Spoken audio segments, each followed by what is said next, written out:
Hi hello നമസ്കാരം. കുറേ നാളായി ഒരു ഓൺ വോയിസ് വന്നിട്ടല്ലേ. ഇപ്പോൾ ഞാൻ അഹമ്മദാബാദിലാണുള്ളത്. വിദ്യാർത്ഥി വിജ്ഞാൻ മന്ദിർ എന്ന് പറയുന്ന prestigious science talent search exam അതിൻ്റെ നാഷണൽസ് ആയിരുന്നു IIT ഗാന്ധിനഗറിൽ വെച്ചിട്ട്. അപ്പോൾ ഞങ്ങൾ സ്റ്റേറ്റ് കോർഡിനേറ്റേഴ്സ് വന്നിട്ട് കുറച്ച് പേർക്കൊക്കെ താമസ സൗകര്യം ഉണ്ടായിരുന്നത് ഇൻഫർമേഷൻ ആൻഡ് ലൈബ്രറി നെറ്റ്വർക്ക് എന്ന് പറഞ്ഞ ഇൻസ്റ്റിറ്റ്യൂഷൻ്റെ ഗസ്റ്റ് ഹൗസിലാണ്. അതിന് ചുറ്റും കാട് പോലൊരു സെറ്റപ്പാണ്. നമ്മൾ കാടെന്ന് പറയുമ്പോൾ നമ്മൾ മനസ്സിൽ വിചാരിക്കുന്ന പോലെ വൃക്ഷങ്ങളുടെ കാട് അങ്ങനെയല്ല. എന്തോ ഒരു ചെടിയാണ്, പക്ഷെ അതൊരു തിങ്ങി നിറഞ്ഞ് ഉള്ളൊരു സ്ഥലമാണ്. ചുറ്റും അങ്ങനെ അത് നിറച്ചും മയിലുമാണ്. നമ്മൾ ഡെയിലി നോക്കുമ്പോൾ നമ്മുടെ മുറ്റത്ത്, ആ ഇൻസ്റ്റിറ്റ്യൂഷൻ്റെ മുറ്റത്ത് ഈ മയിൽ ആണും പെണ്ണും ഒക്കെ ആയിട്ട് ഇഷ്ടം പോലെ, പീലി വിടർത്തിയതും അല്ലാതെയും ഒക്കെ ഇഷ്ടം പോലെ ഉണ്ട്. അപ്പം ദിവസവും രാവിലെ ഞങ്ങൾ കാണുന്നൊരു കാഴ്ചയുണ്ട് കേട്ടോ. ഞങ്ങളുടെ ഗേറ്റിൻ്റെ നേരെ ഓപ്പോസിറ്റ് ഈ കാട് പോലെയുള്ള പ്രദേശത്ത് കുറേ മയിലുകൾ എന്നും ഉണ്ടാവും. അതിലൊരു വമ്പൻ ഡെയിലി ഒരു ആളെ വളയ്ക്കാനുള്ള ശ്രമത്തിലാണ്. അപ്പം നമ്മൾ പറയും ആൺമയിലിനാണ് പീലിയുള്ളത്, പെൺമയിലിനെ ആകർഷിക്കാൻ വേണ്ടിയിട്ടാണ് ആൺമയിൽ പീലി വിടർത്തി ആടുന്നത് എന്നാണ് നമ്മൾ പറഞ്ഞു കേട്ടിട്ടുള്ളത്. അതിന്ന് സത്യമാണെന്ന് ഞാൻ കണ്ടു. ഇന്നല്ല, കഴിഞ്ഞൊരു 3 ദിവസമായിട്ട് കണ്ടുകൊണ്ടിരിക്കുക. ആ ഒരു കാഴ്ച നിങ്ങളെ കൂടെ കാണിക്കാൻ വേണ്ടിയിട്ട് ഞാനത് വീഡിയോ എടുത്ത് വെച്ചിട്ടുണ്ട്. നിങ്ങളൊന്ന് കണ്ടു നോക്കണം. ഇതാ നോക്ക്, ഞങ്ങളുടെ ഗേറ്റിന് നേരെ ഓപ്പോസിറ്റുള്ള പ്രദേശമാണ്. അവിടെ എന്നും കുറേ മയിലുകൾ ഉണ്ടാവാറുണ്ട്. ഞങ്ങൾക്ക് എന്നും പക്ഷേ ഈ ബാക്ക് ഷോ ആണ്. ആ വമ്പൻ അവിടെ 2 പേര് നിൽപ്പുണ്ട്. 2 പെൺമയിൽ അവിടെ ഉണ്ട്. അതിനെ ആകർഷിക്കാനുള്ള പരിപാടിയാണ് ഈ പീലി വിടർത്തിയുള്ള ആട്ടം. വേറെ ഒരുപാടുണ്ട് കേട്ടോ. അതെ, അവിടെ ഇവിടെയൊക്കെ നോക്കിക്കഴിഞ്ഞാൽ നമുക്ക് ക്യാമറയിൽ കാണുന്നില്ല, കണ്ണുകൊണ്ട് നോക്കുമ്പോൾ കാണാം. അവിടെ 2 പേരുണ്ട്. അതാ ഒരാൾ ഓടിപ്പോയി, അതിനെ വിട്ടു. അടുത്ത ആൾ അപ്പുറത്ത് നിൽപ്പുണ്ട്.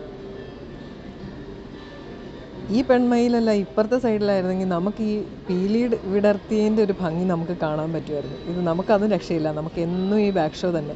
ഇത് ഒരു ദിവസമല്ല കേട്ടോ, ഇന്ന് ഞങ്ങളിവിടെ താമസിച്ച 3 ദിവസം രാവിലെ ഞങ്ങൾ കാണുന്ന കാഴ്ച ഇത് തന്നെയാണ്.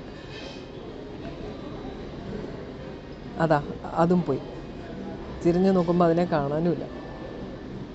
അതിൻ്റെ അടുത്തേക്ക് ചെന്ന് നിൽക്കുമ്പോൾ അത് നമ്മളെ കണ്ടിട്ട് അവിടെ നിന്ന് ഓടിപ്പോവും. അതുകൊണ്ട് ഞാൻ ഗേറ്റിന് ഇപ്പുറത്ത് നിന്ന് ക്യാമറ സൂം ചെയ്താണ് അത് പിടിക്കുന്നത്. അതിൻ്റേതായൊരു ക്ലാരിറ്റി കുറവുണ്ട്. കാണാൻ നല്ല ഭംഗിയാട്ടോ നേരിട്ട്. അതാ നേരെ വന്നു. ക്യാമറയിൽ കാണുമ്പോൾ പോലെ അല്ല കേട്ടോ, നേരിട്ട് കാണുമ്പോൾ എന്തൊരു ഭംഗിയാണ്. എന്നാലും നേരെ നിന്ന് തരില്ല, അതിന് വേണ്ടത് അപ്പുറം ഉണ്ട്. അവൻ കാണാതെ ഇപ്പുറത്തെ സൈഡിൽ കൂടി ഒളിച്ചു പോകുന്നുണ്ട് ഒരാൾ. എന്തൊക്കെ കഷ്ടപ്പാടുകളാലേ.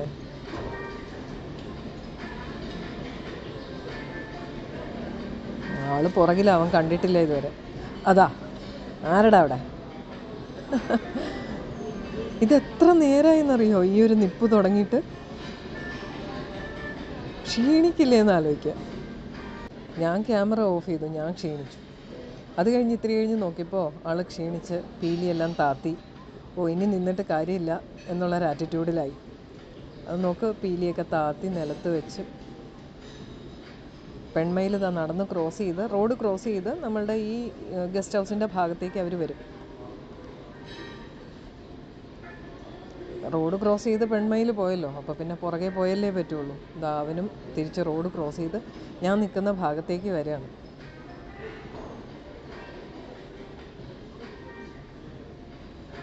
അതിനിങ്ങനെ പയ്യെ നടന്ന് റോഡ് ക്രോസ് ചെയ്ത് ഇപ്പുറത്തും ഇതേപോലെ തന്നെ ഒരു കാടാണ്. അതിനുള്ളിലേക്ക് പോകും. അതിനുള്ളിൽ ഇഷ്ടം പോലെ മയിലുണ്ട് കേട്ടോ. രാത്രിയിലൊക്കെ ഭയങ്കര ഒച്ചയാണ് നമുക്ക്. മയിലുകളുടെ ഒച്ച കേട്ടാണ് നമ്മൾ ഉറങ്ങുന്നതെന്ന് പറയാം 3 ദിവസവും. കണ്ടില്ലേ നിങ്ങൾ ആ അംഗം. മനുഷ്യനായാലും മയിലായാലും ആണിന് പെണ്ണിനെ ആകർഷിക്കണമെങ്കിൽ ഭംഗി മാത്രമൊന്നും പോരാ അല്ലേ, പെണ്ണ് തന്നെ വിചാരിക്കണം. അപ്പോൾ ഇതാണ് ഇന്ന് എനിക്ക് നിങ്ങളെ കാണിക്കാനുള്ള വിശേഷം. ഇതുപോലെ ഓൺ വോയിസ് ഒക്കെ ആയിട്ട് ഇനിയും വരാം. നമസ്കാരം.